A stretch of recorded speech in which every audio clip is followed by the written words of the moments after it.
صیام کے سلسلے میں تیسری آیت سورہ البقرہ کی آیت نمبر 185 الفاظ ہیں شہر رمضان الذی، شہر رمضان وہ ہے کہ ہم نے شہر رمضان کی جو پہلے 4 ویڈیو کیے تھے اس کے اندر پوری ڈیٹیل بیان کر دی تھی، واضح کر دیا تھا کہ اس میں صرف مہینہ ہی مراد نہیں ہے، اس میں تو دور بھی آ جاتا ہے، تو اس کے اندر ساری وضاحت ہے۔ تو وہ اگر آپ اس کو سن لیں گے تو یہ چیز مزید واضح ہو جائے گی۔ تو یہاں پر کہا یہ جا رہا ہے کہ شہر رمضان وہ ہے، اس کی ڈیٹیل آگے بتا رہا ہے۔ کیا یہ رہا ہے کہ انزل فیہ القرآن، اس میں قرآن نازل کیا گیا شہر رمضان میں۔ اب شہر رمضان کے اندر جو قرآن نازل کیا گیا، اس کی ایٹریبیوٹ یا اس کی صفات کیا ہیں قرآن کی، آگے وہ بیان کر رہا ہے، بڑی اہم اور بڑی قابل غور۔ کیا یہ رہا ہے ھدی للناس، جو لوگوں کے لیے ہدایت ہے، رہنمائی ہے، گائیڈنس ہے۔ قرآن کی بات ہو رہی ہے، قرآن کی ایٹریبیوٹس بیان ہو رہے ہیں کہ جو لوگوں کے لیے ہدایت ہے، گائیڈنس ہے، ڈائریکشن ہے، انسٹرکشن ہے اس کو انسانوں کے لیے۔ اس کے بعد کیا یہ رہا ہے کہ وَبَيِّنَاتٍ مِّنَ الْہُدَىٰ، اور اس قرآن میں ہدایت کے واضح دلائل ہیں۔ ایک تو اس کے اندر کیا ہے، ہدایت ہے، گائیڈنس ہے، اور پھر کیا ہے، اس گائیڈنس کے واضح دلائل بھی ہیں، ریزننگ ہے اس کے اندر، فلسفی ہے، قانون کی حکمت، دونوں چیزیں ہیں، دونوں چیزیں آ گئیں۔ دلائل، ظاہر دلائل حکمت پر مبنی ہوتے ہیں، ریزننگ پر مبنی ہوتی ہیں، فلسفی کے اوپر مبنی ہوتے ہیں، تو دلائل ہیں، اس میں آرگومنٹس ہیں۔ وہ اپنے دلائل سے اپنی چیزوں کو واضح کرتا ہے۔ قرآن کریم جب بھی کوئی بات کرتا ہے تو بتاتا ہے کہ ہم یہ بات کیوں کر رہے ہیں، یہ حکم تمہیں کیوں دے رہے ہیں۔ جب وہ صیام کا حکم دیتا ہے تو کہتا ہے اس لیے دے رہے ہیں تاکہ تمہارے اندر تقویٰ پیدا ہو، یعنی وہ جو بھی ڈائریکشن دیتا ہے اس کی ریزننگ بھی بتاتا ہے۔ یہ نہیں کہ ہم خدا ہیں تو ہم نے جو کہہ دیا ہے وہ کرو، ڈکٹیٹرشپ نہیں۔ اقتدار ہے لیکن فلسفی کے ساتھ، ریزننگ کے ساتھ، کیونکہ خالی اقتدار ہے وہ تو کچل دیتا ہے انسانیت کو۔ اللہ کا جو اقتدار ہے وہ ریزننگ پر مبنی ہے، حکمت پر مبنی ہے، دلائل کے اوپر مبنی ہے، کہ ہمارا جو اقتدار ہے وہ انسانیت کی فلاح کے لیے ہے، بہتری کے لیے ہے، انسانوں کی پروٹیکشن کے لیے ہے، ان کی حفاظت کے لیے ہے، ان کو سامان نشو و نما فراہم کرنے کے لیے ہے۔ یہ بڑی اہم چیزیں ہیں، یہ جو کہہ رہا ہے کہ اور اس قرآن میں ہدایت کے واضح دلائل ہے۔ اس کے بعد ایک اور خصوصیت قرآن کی، کیا یہ رہا ہے کہ والفرقان، اور یہ قرآن جو ہے یہ فرقان ہے۔ کیا مطلب؟ کہ یہ حق اور باطل کے درمیان فرق کرنے والا ہے۔ تو یہاں پر 3 خصوصیات بتائیں۔ ایک یہ ہے کہ ھدی للناس ہے، انسانوں کے لیے ہدایت ہے، اور دوسرا کیا ہے کہ یہ اس کے اندر ہدایت کے واضح دلائل ہیں، اور تیسری چیز کیا ہے کہ یہ حق و باطل کے درمیان فرق کرنے والا ہے، تمیز کرنے والا ہے، ڈسٹنکشن قائم کرنے والا ہے حق اور باطل کے درمیان۔ یہاں پر یہ بھی چیز سمجھنے، انسانی عقل صرف اپنا فائدہ سوچتی ہے، اس لیے یہ ایبسولوٹ رائٹ اور ایبسولوٹ رانگ کا فیصلہ نہیں کر سکتی۔ دنیا میں کتنی قومیں ہیں، ہر قوم صحیح اور غلط کا فیصلہ اپنے مفاد کے مطابق کرتی ہے۔ جو چیز ان کے مفاد کے مطابق ہوتی ہے اس کو وہ حق کہتی ہے، جو چیز ان کے مفاد کے خلاف ہوتی ہے اس کو وہ باطل کہتی ہے۔ یہی ہوتا ہے نا۔ ایسے انڈیویجول کی سطح کے اوپر سوچے تو ہر شخص اگر اپنے لحاظ سے سوچے، انفرادی طور پر خود غرضی کے ساتھ، تو پھر ٹھیک ہے، وہ جو چیز اس کو فائدہ دے گی، جو چیز جس کے اوپر وہ دسترس حاصل کر سکتا ہے، تو وہ کہتا ہے یہ ٹھیک ہے، میرے لیے جائز ہے۔ اس میں وہ کسی حق اور باطل کی تمیز نہیں کرے گا۔ جیسے ایک جانور ہے، وہ جب گھر سے باہر نکلتا ہے تو وہ کسی کی بھی چراگاہ ہو، وہ اس سے چرنے لگ جائے گا، اس کو اس سے کوئی سروکار نہیں ہے کہ یہ میرے مالک کی چراگاہ ہے یا کسی اور کی۔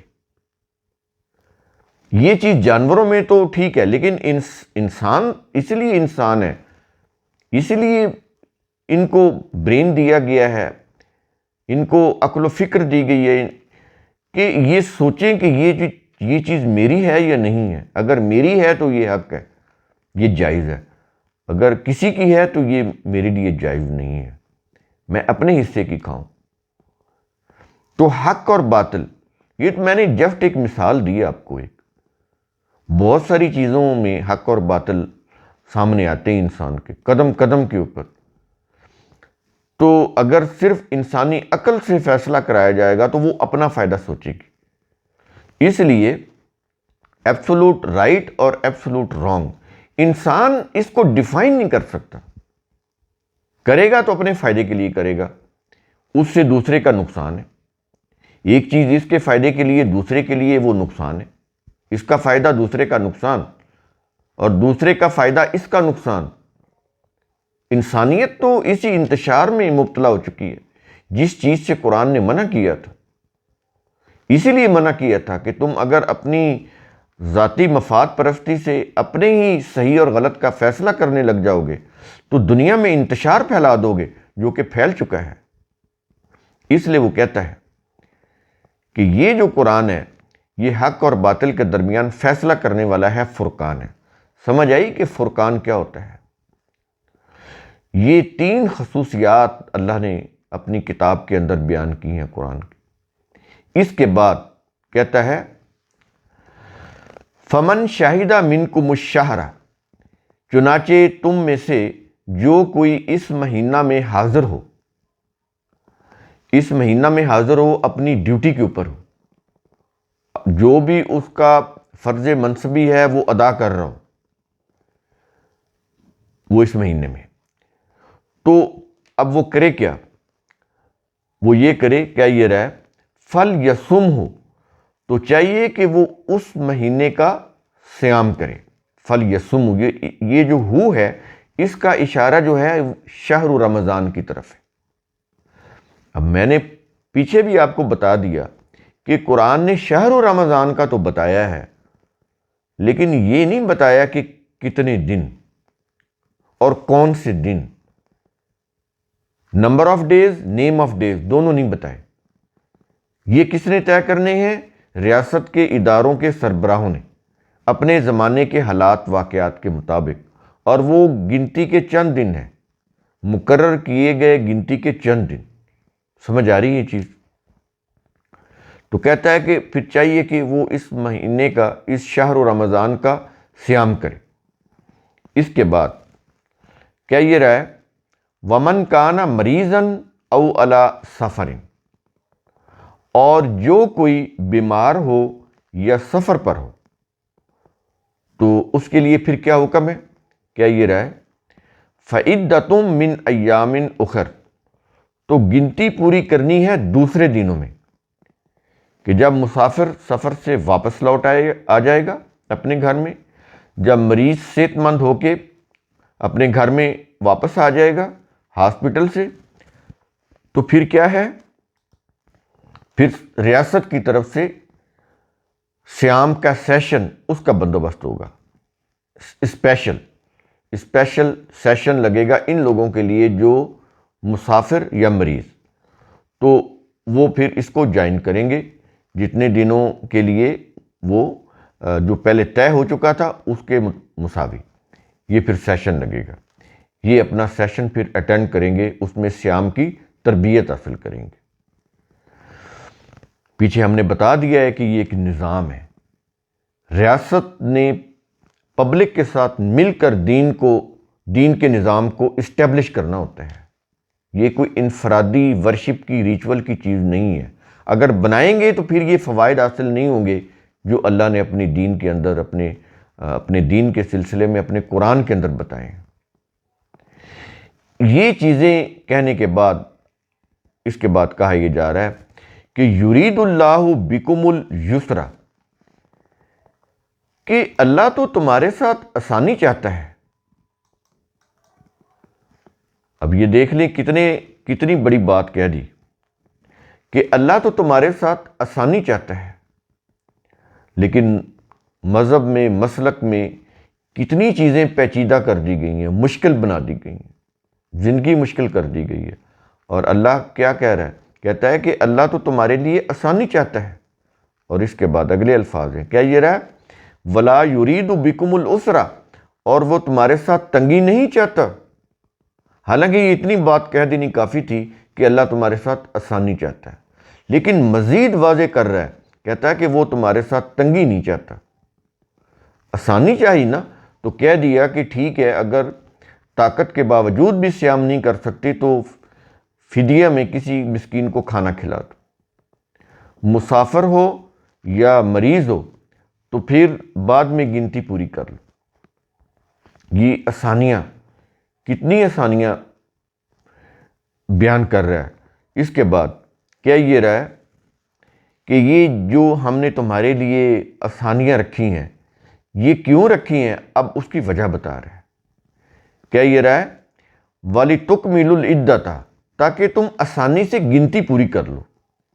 وہ جو مقرر کیے گئے گنتی کے چند دن ہیں نا، ایام معدودات، وہ تم پورے کر لو آسانی کے ساتھ۔ اس لیے ہم تمہارے ساتھ آسانی چاہتے ہیں کہ تم آسانی سے اپنے یہ پروگرام جو ہیں وہ پورے کر لو، اپنی تربیت آسانی کے ساتھ کر لو۔ اور اس سارا کچھ کہنے کے بعد اب آ گیا بنیادی مقصد کی طرف کہ یہ جتنا بھی صیام کا جو مقصد ہے، موٹیو ہے، پرپز ہے، کیا ہے؟ پیچھے ایک پرپز بتا دیا، تقوی۔ اب یہاں پر ایک مین پرپز جو سب سے بڑا وہ بتا رہا ہے۔ کیا یہ رہا ہے کہ یہ سب کچھ اس لیے صیام کا کرنا اس لیے ہے کہ وَلِتُكَبِّرُوا اللَّهَ، تاکہ تم اللہ کے دین کو دیگر ادیان پر بلند کر سکو۔ اندازہ لگائیں آپ، یہ ہے اصل مقصد۔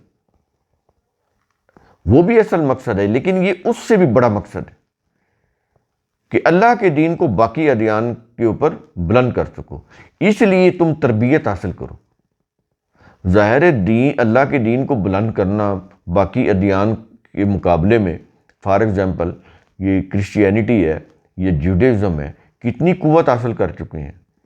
پاکستان کے مقابلے میں یہ ہندو کتنی طاقت حاصل کر چکے ہیں۔ اب ان کے دین کے مقابلے میں اگر اللہ کے دین کو نافذ کرنا ہو تو صبح سے شام تک صرف بھوکا رہنے سے آپ یہ کام کر سکتے ہیں؟ اتنا بڑا کام وہ اسی صورت میں کر سکتے ہیں نا کہ جو اس نے ایک جامع پروگرام دیا ہے ٹریننگ کا، اس میں دفاعی تربیت سر فہرست آ جاتی ہے، ضبط نفس کی ٹریننگ اور ڈیفنس کی ملٹری ٹریننگ، یہ چیزیں آ جاتی ہیں۔ تو پھر ہی آپ اپنے اللہ کے دین کو دیگر ادیان کے اوپر آپ غالب کر سکتے ہیں نا۔ اس میں تو فائٹ بھی کرنی پڑے گی، صرف بھوکا رہنے سے تو کچھ نہیں ہوگا۔ سارے دین کے جو احکام ہیں پورے کریں گے، اپنے ضبط نفس کی تربیت کریں گے، اپنے آپ کو اس قابل اتنا طاقتور بنائیں گے، تو پھر ہی ایسا کچھ کر سکتے ہیں نا۔ اتنا بڑا ذمہ داری پھر ہی اٹھانے کے قابل ہوں گے نا۔ یہ چیز ہے، بڑی اہم چیز ہے۔ اگر یہ اتنے ہی الفاظ قرآن کے سمجھ آ جائیں تو صیام کی حقیقت آپ کے سامنے آ جائے۔ لیکن وہ اسی وقت آئے گی جب آپ مذہب کی، مسلک کی چیزیں، عقائد کی چیزیں اپنے ذہن سے باہر نکالیں گے، تطہیر کا یعنی مینٹل پیوریفیکیشن کا جب عمل کریں گے تو پھر یہ سمجھ آئے گا کہ صیام کیا ہے اور اس کا جو ریزن ہے اللہ نے بتائی ہے وہ کیا ہے، اس کا مقصد، موٹیو کیا ہے۔ تو کہتا ہے تاکہ تم اللہ کے دین کو دیگر ادیان سے بلند کر سکو۔ اب مذہب میں تو اس کو بلند کیا گیا ہے۔ وہ کیسے کہ یہ جو عیدوں کی نمازیں ہیں نا، عید الفطر اور عید الاضحیٰ، یہ نماز عیدین، اس میں وہ کہتے ہیں کہ ما زائدہ 6 تکبیروں کے، اس میں وہ پھر لوگوں کو 6 تکبیریں اضافی پڑھاتے ہیں، اللہ اکبر اللہ اکبر اللہ اکبر، ایسے 6 دفعہ ہاتھ جو ہے وہ کانوں تک لے جا کے چھوڑ دینے ہوتے ہیں۔ تو یہ پھر یہ اللہ کی کبریائی بیان ہوگی، یہ اللہ کا دین غالب ہو گیا۔ انہوں نے اس طرح غالب کیا ہے، جیسے وہ آیت سجدہ ہے نا، کہ وہ فلاں آیت جو ہے وہ سجدہ کی آیت ہے، تو وہ بس وہ سیدھا وہ سجدے میں چلے گئے، یعنی اللہ کے احکام کو مانے، ایک بھی نہ مانے، بس وہ سجدہ اگر کر لیا ہے تو بس سجدہ پورا ہو گیا، حکم کی تعمیل ہوگی۔ سجدہ کا مطلب حکم کی تعمیل ہوتا ہے، سجدہ حکم کی تعمیل ہوتا ہے، دل سے مان کے اس کے اوپر عمل کرنا ہوتا ہے۔ اگر وہ فزیکلی آپ سجدہ میں چلے جائیں آیت سجدہ کے اوپر تو ٹھیک ہے، لیکن کچھ اچیومنٹ تو نہیں ہوئی، کوئی آپ نے وہ حکم کی تعمیل تو نہیں کی، آپ نے تو صرف اپنی پیشانی، ناک اور ہاتھ کی ہتھیلیاں زمین کے اوپر رکھی ہیں۔ تو جب تک عملی طور پر حکم کی تعمیل نہیں کریں گے تو یہ سجدہ تو آپ ساری زندگی زمین کے اوپر اپنا ماتھا رکھ کے پڑے رہیں، کچھ فائدہ حاصل نہیں ہوگا۔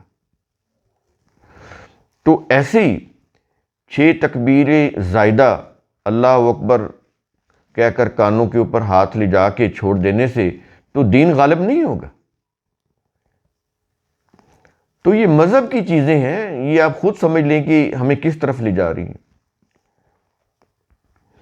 اس کے بعد کیا یہ رہا ہے، الا ما ہداکم، اس بنا پر جو اس نے تمہیں ہدایت دی، جو انسٹرکشن دی اس کے ذریعے، یعنی یہ جو اللہ کا دین جو دیگر ادیان کے اوپر تم نے بلند کرنا ہے، غالب کرنا ہے، وہ اس ہدایت یا رہنمائی کے بلبوتے کے اوپر کرنا ہے جو اللہ نے تمہیں اپنی کتاب کے اندر دی ہے، کتاب سے باہر نہیں۔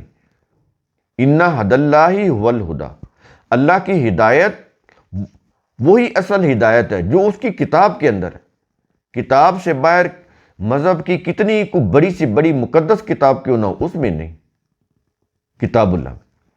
تو وہ جو اس کے اندر گائیڈنس ہے اس کے مطابق تم اللہ کے دین کو غالب کرو۔ صرف اللہ اکبر کہہ کر یہ بھوکے رہ کر اللہ کا دین غالب نہیں ہوگا۔ ٹھیک ہے، بھوکا رہنا اس صیام کا ایک حصہ ہے، لیکن بہت ساری چیزیں اور بھی تو، ڈسپلن کی بہت ساری چیزیں دوسری بھی تو ہیں، جب تک وہ نہیں کریں گے تو اکیلا بھوکا رہنا کوئی فائدہ نہیں دے گا۔ اس کے بعد آیت کے آخر میں کیا یہ رہا ہے، وَلَعَلَّكُمْ تَشْكُرُونَ، پھر یہاں پر مقصد بتا رہا ہے، کہتا ہے یہ ساری چیزیں ہم تمہیں اس لیے کہہ رہے ہیں کہ تاکہ تم شکر کرو، تاکہ تم شکر کرو۔